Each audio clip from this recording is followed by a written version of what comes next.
Alright, so we just found the V 50%, and so now we want to find the pH at 50% of the equivalence point. So we found the V 50% to be 11.25 milliliters. Well, unfortunately, we don't have a measurement at 11.25 milliliters for the pH. So what we need to do is we need to take some of these data points and fit a line to them, and then use the equation of that line to determine what the pH would have been at 11.25. Okay? So we want to use as many of these data points in here. We don't want to use the points at the tail or any of these points up where it's starting to curve. We want to use the ones where we just kind of say, okay, those look fairly linear. Okay? So I'm going to guess it's probably, I don't know, 3 mils to 16 mils. Okay? So the way we do this is we click on our chart.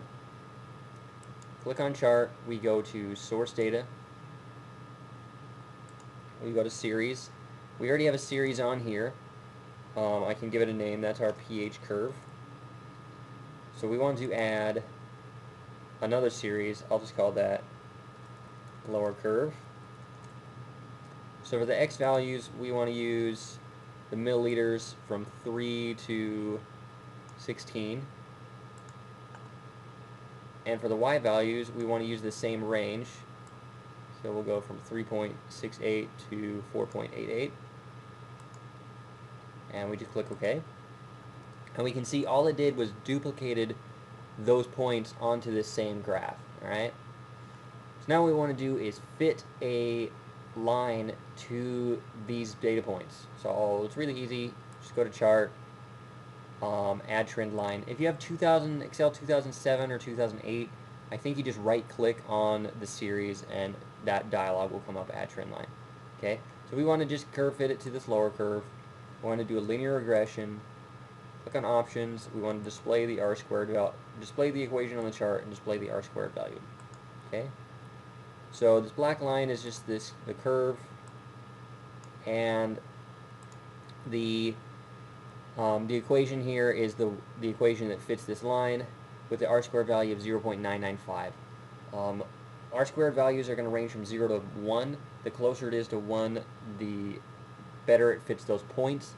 This would not tell us that we have a 0.5% error in our values. This is not an indication of error. This is just a measurement of the goodness of the fit. Okay? So then what we want to do up here is we want to say pH 50%. So there's two ways that we could enter an equation here, or enter the equation. We could either enter these numbers as they appear here, or we could select the values here. I'm going to show you the way where you actually build the equation. I like that a lot better because it keeps the full number of digits that Excel will store instead of just rounding it to 0.0884. So we just press equals slope. So this is calling the function slope, and its syntax is known y's comma known x's. So you want to select your known y's. So I did 3 to 16, comma, and then your known x's. Okay, and then we close the parentheses. And we're going to multiply that by our x value, which is 11.25.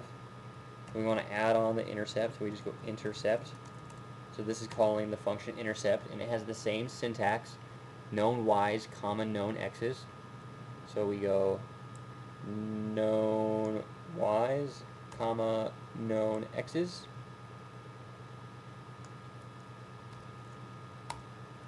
And there you go, 4.47. So that's pretty good. So what that tells us then, when we look at that, is if we look here,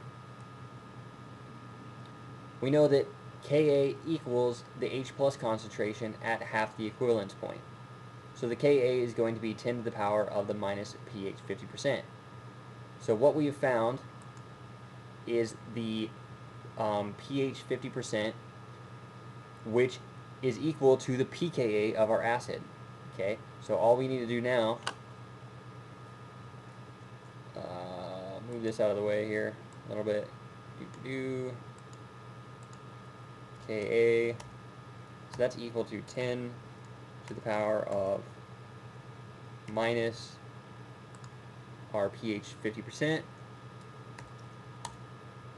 And there you go, 3.3794 times 10 to the minus fifth. So we found our pH 50%, and our ultimate goal is to find our Ka. And that's really actually pretty close. I think the true value is 4.75, but don't quote me on that. All right, so good luck.